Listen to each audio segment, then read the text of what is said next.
Gálatas capítulo 1.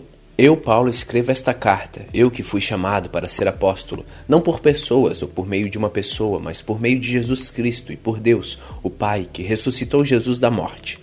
Todos os irmãos que estão aqui comigo mandam saudações às igrejas da Galácia. Que a graça e a paz de Deus, nosso Pai, e do Senhor Jesus Cristo estejam com vocês. Em obediência à vontade do nosso Deus e Pai, Cristo se entregou para ser morto a fim de tirar os nossos pecados e assim nos livrar deste mundo mau. A Deus seja a glória para todos sempre. Amém. Estou muito admirado com vocês, pois estão abandonando tão depressa aquele que o chamou por meio da graça de Cristo e estão aceitando outro evangelho. Na verdade, não existe outro evangelho. Porém, eu falo assim porque há algumas pessoas que estão perturbando vocês, querendo mudar o evangelho de Cristo.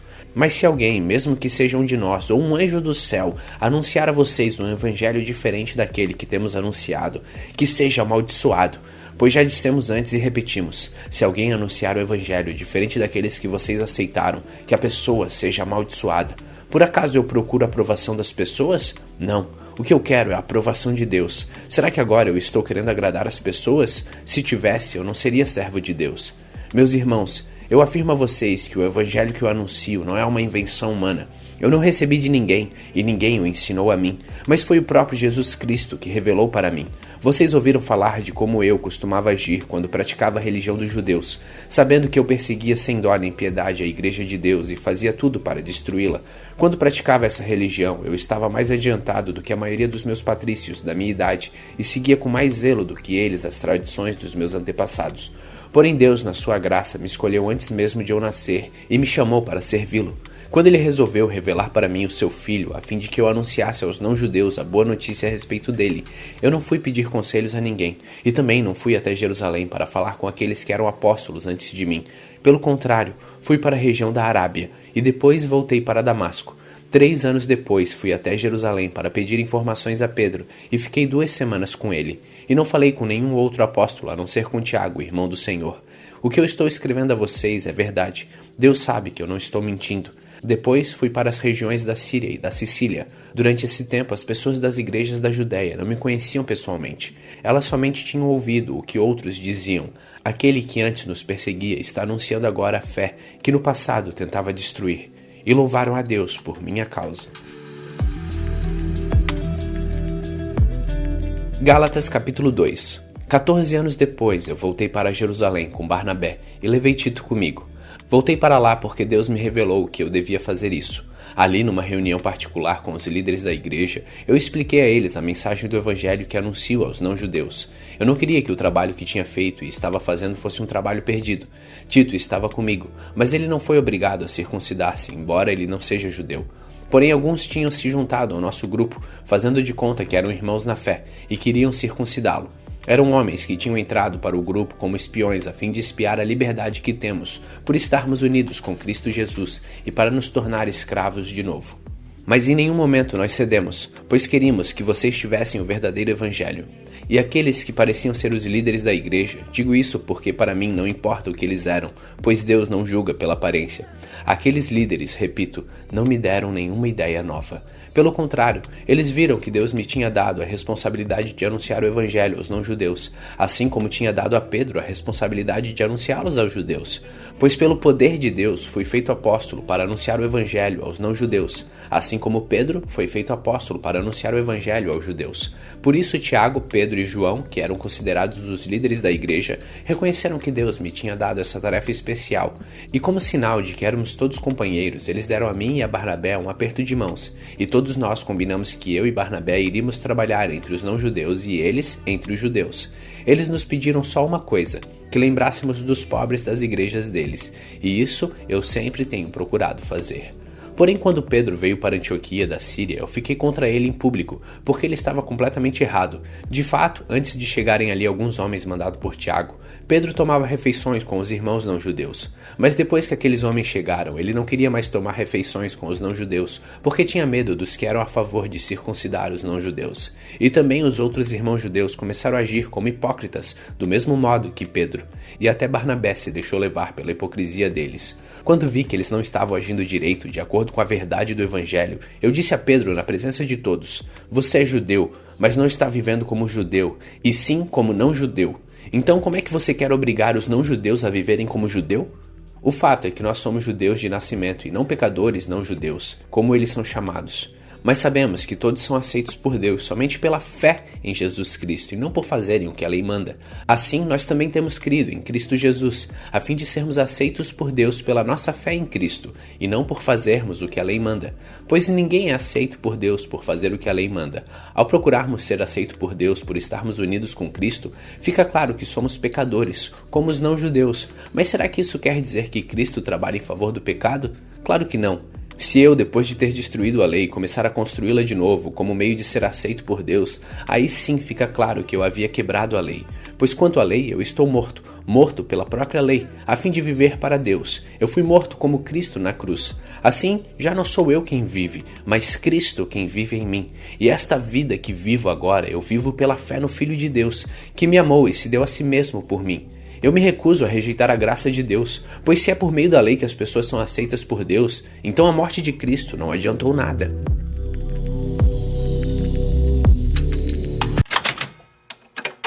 Gálatas capítulo 3. Ó Gálatas sem juízo, quem foi que o enfeitiçou vocês? Na minha pregação a vocês eu fiz uma descrição perfeita da morte de Jesus Cristo. Por assim dizer, vocês viram Jesus na cruz. Respondam somente isto. Vocês receberam o Espírito de Deus por terem feito o que a lei manda ou por terem ouvido a mensagem do Evangelho e terem crido nela? Como é que vocês podem ter tão pouco juízo? Vocês começaram a sua vida cristã pelo poder do Espírito de Deus e agora querem ir até o fim pelas suas próprias forças? Será que as coisas pelas quais vocês passaram não serviram para nada? Não é possível. Será que quando Deus dá o seu Espírito e faz milagres entre vocês, é porque vocês fazem o que a lei manda? Não será que é porque vocês ouvem a mensagem e creem nela? Lembrem do que as Escrituras Sagradas dizem a respeito de Abraão. Ele creu em Deus e por isso Deus o aceitou. Portanto, vocês devem saber que os verdadeiros descendentes de Abraão são os que têm fé. Antes que isso acontecesse, as Escrituras viram que Deus ia aceitar os não-judeus por meio da fé. Por isso, antes de chegar o tempo, elas anunciaram a boa notícia a Abraão, dizendo: por meio de você, Deus abençoará todos os povos. Abraão creu e foi abençoado. Portanto, todos os que creem são abençoados como ele foi. Os que confiam na sua obediência à lei estão debaixo da maldição de Deus, pois as Escrituras Sagradas dizem: quem não obedece sempre a tudo que está escrito no livro da lei está debaixo da maldição de Deus. É claro que ninguém é aceito por Deus por meio da lei, pois as Escrituras dizem: viverá aquele que, por meio da fé, é aceito por Deus. Mas a lei não tem nada a ver com a fé. Pelo contrário, como dizem as Escrituras, viverá aquele que fizer o que a lei manda. Porém Cristo, tornando-se maldição por nós, nos livrou da maldição imposta pela lei. Como diz as Escrituras, maldito todo aquele que for pendurado numa cruz. Cristo fez isso para que a bênção que Deus prometeu a Abraão seja dada, por meio de Cristo Jesus, aos não-judeus, e para que todos nós recebamos por meio da fé o Espírito que Deus prometeu. Meus irmãos, vou usar um exemplo da vida diária. Quando duas pessoas combinam alguma coisa e assinam um contrato, ninguém pode quebrá-lo ou acrescentar alguma coisa a ele. Pois Deus fez as suas promessas a Abraão e ao seu descendente. Quando as Escrituras dizem que Deus fez a sua promessa a Abraão e a sua descendência, elas não querem dizer que se trata de muitas pessoas, mas de uma só, isto é, Cristo. O que eu quero dizer é o seguinte: Deus fez uma aliança com Abraão e prometeu cumpri-la. A lei que foi dada 430 anos depois não pode quebrar aquela aliança nem anular a promessa de Deus. Porque se aquilo que Deus dá depende da lei, então o que ele dá não depende da sua promessa, mas o que Deus deu a Abraão, ele deu porque havia prometido. Então por que foi dada a lei? Ela foi dada para mostrar as coisas que são contra a vontade de Deus. A lei devia durar até que viesse o descendente de Abraão, pois a promessa foi feita a esse descendente. A lei foi entregue por anjos e um homem serviu de intermediário. Porém, não é preciso haver intermediário quando se está falando de uma só pessoa, e Deus é um só. Será que isso quer dizer que a lei é contra as promessas de Deus? É claro que não. Porque se tivesse sido dada uma lei que pudesse dar vida às pessoas, então elas seriam aceitas por Deus por obedecerem a ela. Porém, as Escrituras Sagradas afirmam que o mundo inteiro está dominado pelo pecado. E isso para que as pessoas que creem recebam o que Deus promete aos que têm fé em Jesus Cristo. Mas antes que chegasse o tempo da fé, nós éramos prisioneiros da lei, até que fosse revelada a fé que devia vir. Assim, a lei ficou tomando conta de nós até que Cristo viesse para podermos ser aceitos por Deus por meio da fé. Agora que chegou o tempo da fé, não precisamos mais da lei para tomar conta de nós. Pois, por meio da fé em Cristo Jesus, todos vocês são filhos de Deus, porque vocês foram batizados para ficarem unidos com Cristo, e assim se revestiram contra as qualidades do próprio Cristo. Desse modo, não existe diferença entre judeus e não-judeus, entre escravos e pessoas livres, entre homens e mulheres. Todos vocês são um só por estarem unidos com Cristo Jesus. E já que vocês pertencem a Cristo, então são descendentes de Abraão e receberão aquilo que Deus prometeu. Gálatas capítulo 4. Digo mais isto: enquanto é menor de idade, o filho que vai herdar a propriedade do pai é tratado como escravo, mesmo sendo de fato dono de tudo. Enquanto é menor, há pessoas que tomam conta dele e cuidam dos seus negócios, até o tempo marcado pelo pai. Assim também nós, antes de ficarmos adultos espiritualmente, fomos escravos dos poderes espirituais que dominam o mundo. Mas quando chegou o tempo certo, Deus enviou seu próprio filho, que veio como filho de mãe humana e viveu debaixo da lei, para libertar os que estavam debaixo da lei, a fim de que nós pudéssemos nos tornar filhos de Deus. E para mostrar que vocês são seus filhos, Deus enviou o Espírito do seu Filho ao nosso coração, o Espírito que exclama: Pai, meu Pai. Assim, vocês não são mais escravos, vocês são filhos, e já que são filhos, Deus lhe dará tudo o que ele tem para dar aos seus filhos. No passado, vocês não conheciam a Deus, e por isso eram escravos de deuses que de fato não são deuses. Mas agora que vocês conhecem a Deus, ou melhor, agora que Deus os conhece, como é que vocês querem voltar para aqueles poderes espirituais fracos e sem valor? Por que querem se tornar escravos deles outra vez? Por que dão tanta importância a certos dias, meses, estações e anos?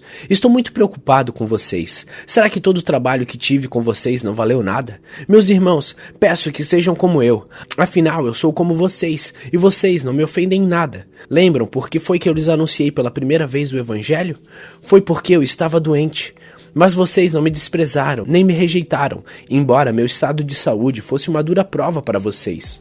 Pelo contrário, vocês me receberam como se eu fosse um anjo de Deus, ou mesmo como se eu fosse Cristo Jesus. E como vocês estavam felizes, eu posso afirmar que se pudessem, vocês teriam arrancado seus próprios olhos para me dar. O que foi que aconteceu? Será que agora, por ter dito a verdade, eu me tornei inimigo de vocês? Esses homens mostram grande interesse por vocês, mas a intenção deles não é boa. O que eles querem é separar vocês de mim, para que vocês sintam por eles o mesmo interesse que eles sentem por vocês. É bom vocês terem um interesse sincero, sempre, e não somente quando eu estou com vocês. Meus queridos filhos, eu estou sofrendo por vocês como uma mulher que tem dores de parto, e continuarei sofrendo até que Cristo esteja vivendo em vocês. Como eu gostaria de estar aí agora para poder falar com vocês de modo diferente. Estou muito preocupado com vocês. Vocês que querem estar debaixo da lei, me digam uma coisa. Vocês não estão ouvindo o que a lei diz? Ela diz que Abraão teve 2 filhos, um de uma escrava Agar e outro de uma mulher livre, Sara. O filho da escrava foi gerado como todas as crianças são geradas, mas o filho da mulher livre foi gerado por causa da promessa de Deus. Isto serve como um símbolo. As 2 mulheres representam as 2 alianças. Uma aliança é a do Monte Sinai e está representada por Agar. Os que são dessa aliança nascem escravos, pois Agar representa o Monte Sinai na Arábia, e Agar é o símbolo da Jerusalém atual, que é escrava, com todo o seu povo. Mas a Jerusalém celestial é livre e ela é a nossa mãe, pois as escrituras sagradas dizem: você, mulher que nunca teve filhos, fique alegre. Você que nunca sentiu dores de parto, grite de alegria, pois a mulher abandonada terá mais filhos do que a que mora com o marido. Meus irmãos, vocês são como Isaque, são filhos de Deus por causa da promessa divina. Naquela época, o filho que havia sido gerado, como todas as crianças são geradas, perseguiu o que havia sido gerado por causa do Espírito de Deus. E a mesma coisa está acontecendo agora.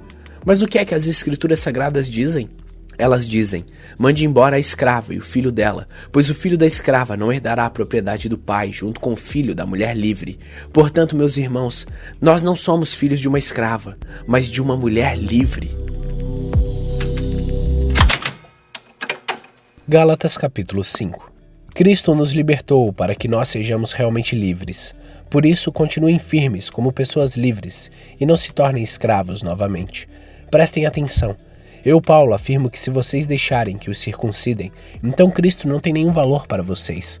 Repito isto mais uma vez para qualquer homem que deixar que os circuncidem. Esse homem é obrigado a obedecer a toda a lei. Vocês que querem que Deus os aceite porque obedecem à lei estão separados de Cristo e não têm a graça de Deus. Mas nós temos a esperança de que Deus nos aceitará, e é isso que esperamos pelo poder do Espírito de Deus, que age por meio da nossa fé. Pois quando estamos unidos com Cristo Jesus, não faz diferença nenhuma estar ou não estar circuncidado. O que importa é a fé que age por meio do amor.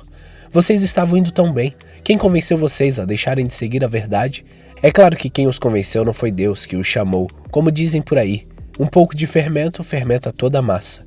Mas eu ainda tenho confiança em vocês. A nossa união com o Senhor me dá a certeza de que vocês voltarão a pensar de maneira certa. E também tenho certeza que o homem que está perturbando vocês, seja ele quem for, será castigado por Deus. Porém, irmãos, se é verdade que eu continuo a anunciar que a circuncisão é necessária, por que é que sou perseguido? Se eu anunciasse isso, então a minha pregação a respeito da cruz de Cristo não causaria dificuldade para ninguém. E quanto a esses homens que andam perturbando vocês, eu gostaria que se castrassem de uma vez. Porém vocês, irmãos, foram chamados para serem livres, mas não deixem que essa liberdade se torne uma desculpa para permitir que a natureza humana domine vocês. Pelo contrário, que o amor faça com que vocês sirvam uns aos outros, pois a lei inteira se resume a um mandamento só: ame os outros como você ama você mesmo. Mas se vocês agem como animais selvagens, ferindo e prejudicando uns aos outros, então cuidado para não acabarem se matando. Quero dizer a vocês o seguinte: deixem que o Espírito de Deus dirija a vida de vocês e não obedeçam aos desejos da natureza humana, porque o que a natureza humana quer é contra o que o Espírito quer, e o que o Espírito quer é contra o que a natureza humana quer. Os dois são inimigos e por isso vocês não podem fazer o que vocês querem. Porém, se é o Espírito de Deus que guia vocês, então vocês não estão debaixo da lei. As coisas que a natureza humana produz são bem conhecidas. Elas são a imoralidade sexual, a impureza, as ações indecentes, a adoração de ídolos, as feitiçarias, as inimizades, as brigas, as ciumeiras, os excessos de raiva, a ambição egoísta, a desunião, as divisões, as invejas, as bebedeiras, as farras e outras coisas parecidas com essas. Repito o que já disse: o que fazem essas coisas não receberão o reino de Deus. Mas o Espírito de Deus produz o amor, a alegria, a paz, a paciência, a delicadeza, a bondade, a fidelidade, a humildade, o domínio próprio. E contra essas coisas não existe lei. As pessoas que pertencem a Cristo Jesus crucificaram a natureza humana delas, junto com todas as paixões e desejos dessa natureza. Que o Espírito de Deus, que nos deu a vida, controle também a nossa vida. Nós não devemos ser orgulhosos, nem provocar ninguém, nem ter inveja um dos outros. Gálatas capítulo 6. Meus irmãos, se alguém for apanhado em alguma falta, vocês que são espirituais devem ajudar essa pessoa a se corrigir. Mas façam isso com humildade e tenham cuidado para que vocês não sejam tentados também. Ajude uns aos outros e assim vocês estarão obedecendo à lei de Cristo. A pessoa que pensa que é importante, quando de fato não é, está enganando a si mesma. Que cada pessoa examine o seu próprio modo de agir. Se ele for bom, então a pessoa pode se orgulhar do que fez, sem precisar comparar o seu modo de agir com os dos outros. Porque cada pessoa deve carregar a sua própria carga. A pessoa que está aprendendo o Evangelho de Cristo deve repartir todas as suas coisas boas com quem estiver ensinando. Não se enganem, ninguém zomba de Deus. O que uma pessoa plantar é isso mesmo que colherá. Se plantar no terreno da sua natureza humana, esse terreno colherá a morte. Porém, se plantar no terreno do Espírito de Deus, este terreno colherá a vida eterna. Não nos cansemos de fazer o bem, pois se não desanimarmos, chegará o tempo certo em que faremos a colheita. Portanto, sempre que pudermos, devemos fazer o bem a todos, especialmente aos que fazem parte da nossa família na fé. Vejam as letras grandes que estou escrevendo com a minha própria mão. Os que estão forçando vocês a se circuncidarem são pessoas que querem ficar orgulhosas de coisas de pouca importância. Eles fazem isso somente para não serem perseguidos por causa da cruz de Cristo, pois nem mesmo os que praticam a circuncisão obedecem à lei. Porém, eles querem que vocês se circuncidem para que eles possam se gabar de terem colocado o sinal da circuncisão no corpo de vocês. Mas eu me orgulharei somente da cruz do nosso Senhor Jesus Cristo, pois por meio da cruz o mundo está morto para mim, e eu estou morto para o mundo. Não faz nenhuma diferença se o homem é circuncidado ou não. O importante é que ele seja uma nova pessoa. E para todos os que seguem essa regra na sua vida, que a paz e a misericórdia estejam com eles e com todo o povo de Deus. Para terminar, que ninguém mais crie dificuldades para mim, pois as marcas no meu corpo mostram que sou escravo de Jesus. Que a graça do nosso Senhor Jesus Cristo esteja com todos vocês, meus irmãos. Amém. Hoje terminamos o livro de Gálatas. Continue faminto, continue humilde.